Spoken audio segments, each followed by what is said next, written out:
Romans 12. 2. Don't copy the behavior and customs of this world, but let God transform you into a new person by changing the way you think. Then you will learn to know God's will for you, which is good and pleasing and perfect. What does Romans 12:2 means?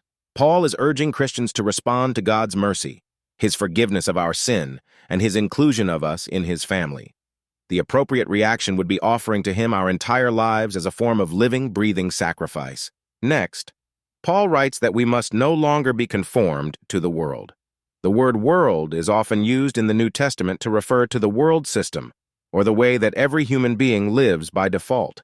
John described this worldly way of living as the desires of the flesh and the desires of the eyes and pride of life. 1 John 2:16. By instinct, all of us chase those things in pursuit of happiness and meaning. Paul tells us to abandon the chase for pleasure, possessions, and status, to stop living like everyone else.